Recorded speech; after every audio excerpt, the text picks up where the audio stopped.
పిల్లలకు కొద్దిపాటి జ్వరం వచ్చినా విలవిల్లాడిపోతాం. అలాంటిది క్యాన్సర్ వస్తే ప్రాణమే పోయినంత పనవుతుంది.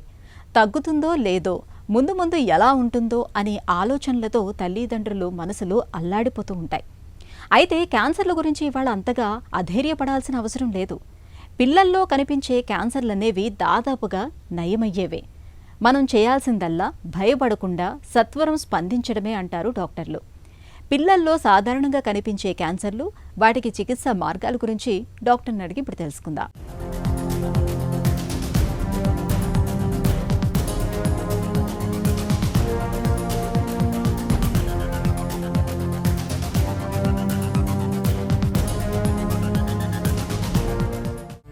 పిల్లల్లో క్యాన్సర్లు ఎందుకు వస్తాయి? పిల్లలు ఏంటంటే క్యాన్సర్స్ వచ్చే కారణాలు కంప్లీట్గా వేరుంటాయి. వీళ్ళకి 90% వరకు క్యాన్సర్స్ ఎందుకు వస్తాయి అని కారణాలు తెలీదు. స్పోరాడిక్ అంటాం. అంటే మామూలుగా రక్త కణాలని ఒక సైకిల్లో వెళ్తూ ఉంటాయి. అదే కణము అదుపు తప్పి అసాధారణంగా పెరిగితే అది క్యాన్సర్ కణంగా మారుతుంది. అది ఎందుకు అదుపు తప్పుతుందంటే కొన్ని మ్యూటేషన్స్ వల్ల అది అదుపు తప్పుతుంది. బట్ ఆ మ్యూటేషన్స్ ఎందుకు జరుగుతాయి అన్నది 90% వరకు మనకి ఇప్పటి వరకు కారణాలు తెలీదు. కేవలం 10% వరకు మాత్రమే వంశపారంపర్యంగా వచ్చే ఛాన్సెస్ ఉంటాయి. పిల్లల్లో సాధారణంగా కనిపించే క్యాన్సర్లు ఏంటి?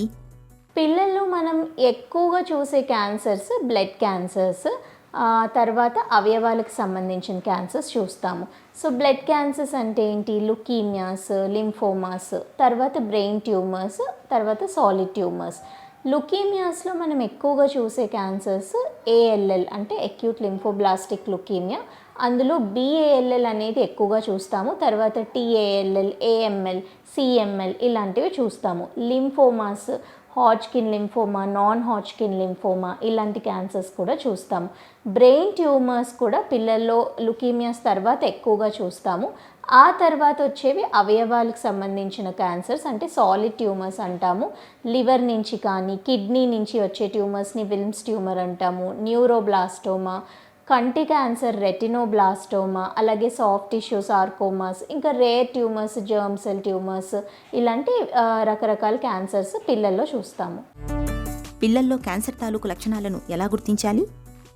ఎవరికైనా తరచుగా రికరెంట్గా ఫీవర్ రావడం కానీ 2-3 వారాల పైగా ఫీవర్ తగ్గకుండా అలానే ఉండి యాంటీబయాటిక్స్ వాడినా కూడా ఫీవర్ తగ్గకుండా ఉంటే డెఫినెట్గా మనం ఒకసారి చెక్ చేయించుకోవాలి.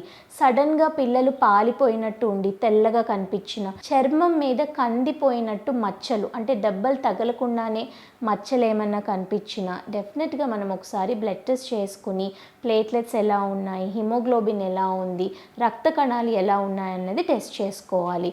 అలాగే మెడలో కానీ చంకల్లో కానీ గజ్జల్లో చిన్న చిన్న గడ్డల్లాగా లింఫ్ నోడ్స్ అనేవి ఎప్పుడైనా సడన్గా పెరిగినట్టయితే ఎక్కువగా అనిపిస్తే మనం డెఫినెట్గా చెక్ చేసుకోవాలి. ఇలాంటివన్నీ నార్మల్గా ఇన్ఫెక్షన్స్లో కూడా చూస్తాము. ఇవన్నీ ఉంటే ఖచ్చితంగా క్యాన్సర్ అని చెప్పలేం, కానీ డెఫినెట్గా ఇవి కన్సిస్టెంట్గా అలానే ఉండి మన ఇబ్బంది పెట్టేటట్టు ఉండి తగ్గకుండా ఉంటే డెఫినెట్గా క్యాన్సర్ రూల్ అవుట్ చేసుకోవాలి. అలాగే కంటిలో తెల్లటి మెరుపులాగా చుక్క కనిపించినా కంటి క్యాన్సర్ అనేది రూల్ అవుట్ చేసుకోవాలి. కడుపులో ఏమన్నా గడ్డల్లాగా అనిపించినా, సడన్గా వెయిట్ తగ్గిపోయి విపరీతమైన బోనీ పెయిన్స్, రాత్రిపూట ఏడుస్తున్నట్టు బాగా నొప్పులు వచ్చినా కానీ చెక్ చేయించుకోవాలి. అలాగే తెల్లవారుజామున విపరీతమైన తలనొప్పి, వాంతులు అవ్వడము, తర్వాత తలనొప్పి తగ్గడము ఉంటే డెఫినెట్గా మనము బ్రెయిన్ ట్యూమర్స్ ఏదన్నా ఉన్నాయా అన్నది రూల్ అవుట్ చేసుకోవాలి. పిల్లల్లో క్యాన్సర్ను ముందుగా గుర్తించడానికి ఏవైనా పరీక్షలున్నాయా? చిన్నపిల్లల్లో ఏంటి అంటే క్యాన్సర్స్ బాగా హైలీ ప్రొలిఫరేటివ్గా వస్తాయి, అంటే ఫాస్ట్గా ఎవల్యూషన్ ఉంటాయి. కాబట్టి మనకి స్క్రీనింగ్ టెక్నిక్స్ అనేవి ఉండవు. లక్షణాలు అనేవి తెలుసుకుని భయపడకుండా వెంటనే మనము చూపించుకుంటే ఎర్లీగా డయాగ్నోస్ చేయడానికి హెల్ప్ఫుల్ అవుతుంది.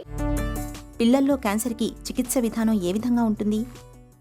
వాళ్ళకి వచ్చే క్యాన్సర్ తత్వాన్ని బట్టి అది ఎగ్జాక్ట్గా అది బ్లడ్ క్యాన్సరా, సాలిడ్ ట్యూమరా, అది ఏ క్యాన్సరు, దాని తర్వాత అది ఏ స్టేజ్లో ఉంది, ఏ రిస్క్ కేటగిరీలో ఉంది అని దాన్ని చూసుకుని దానికి సంబంధించిన టెస్ట్లు చేసుకుని దాని తర్వాత దాన్ని బట్టి ట్రీట్మెంట్ ఉంటుంది. ఒక్కొక్క క్యాన్సర్కి ఒక్కొక్కలాగా ఉంటుంది ట్రీట్మెంట్. ఇద్దరు పిల్లలకి ఒకటే రకమైన క్యాన్సర్ వస్తే వాళ్ళిద్దరికీ కూడా సేమ్ ట్రీట్మెంట్ ఉండదు. ఎందుకంటే వాళ్ళ బాడీని బట్టి, వాళ్ళ వెయిట్ని బట్టి, వాళ్ళ న్యూట్రిషనల్ స్టేటస్ బట్టి, క్యాన్సర్ తత్వాన్ని బట్టి ట్రీట్మెంట్ ప్రోటోకాల్ అనేది మనం డిసైడ్ చేస్తాం. ఇప్పుడు బ్లడ్ క్యాన్సర్స్ చూసుకుంటే ఫర్ ఎగ్జాంపుల్ మనము మోస్ట్ ఆఫ్ ద ట్రీట్మెంట్ కీమోథెరపీతోనే నయం చేస్తాం. చాలా తక్కువ మందికి మనము రేడియేషన్ కానీ బోన్ మ్యారో ట్రాన్స్ప్లాంట్కి కానీ వెళ్తాం. ఈ కీమోథెరపీ కూడా మనము డిసైడ్ చేసేది ఏంటంటే వాళ్ళ క్యాన్సర్ రిస్క్ బట్టి, వాళ్ళ రెస్పాన్స్ బట్టి మనం పెంచడమా ఏంటి అన్నది డిసైడ్ చేస్తాం. అదే సాలిడ్ ట్యూమర్స్, అవయవాలకు సంబంధించిన క్యాన్సర్స్ అయితే వాటిని మనం డయాగ్నోస్ చేశాక ఏ స్టేజ్లో ఉందో తెలుసుకుని సర్జరీ చేసుకోగలిగితే సర్జరీ చేసి తర్వాత కీమోథెరపీ అనేది ఇస్తాము.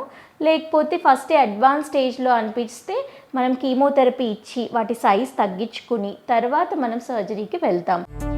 పిల్లల్లో వచ్చే క్యాన్సర్ పూర్తిగా నయమవుతుందా? చిన్నపిల్లల్లో క్యాన్సర్స్ 80% వరకు కంప్లీట్గా నయమవుతాయండి. మనము ఇలాంటి ప్రాబ్లమ్స్ అంటే ఇలాంటి లక్షణాలు ఎప్పుడైనా కనిపిస్తే భయపడకుండా చూపించుకుని ఎర్లీగా డయాగ్నోస్ చేసుకోగలిగి రైట్ టైంలో రైట్ ప్లేస్కి వెళ్ళి రైట్ ట్రీట్మెంట్ తీసుకుంటే కంప్లీట్గా క్యూర్ అయ్యే ఛాన్సెస్ ఉంటాయి.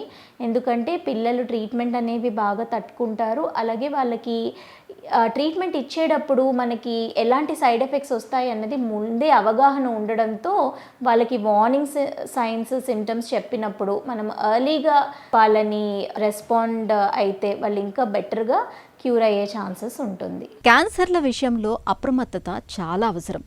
పిల్లల్లో ఏవైనా అసాధారణ అనుమానిత లక్షణాలు కనిపిస్తున్నప్పుడు తల్లిదండ్రులు ఆలస్యం చేయకుండా వెంటనే డాక్టర్ని సంప్రదించి తగిన పరీక్షలు చేయించాలి. క్యాన్సర్లను తొలి దశలను గుర్తిస్తే చికిత్స చాలా తేలిక. పిల్లల్లో క్యాన్సర్లు చాలా వరకు చికిత్సకు లొంగేవే కాబట్టి భయపడాల్సిన పని లేదు. ఆధునిక చికిత్సల సాయంతో క్యాన్సర్లను సులువుగానే జయించవచ్చు.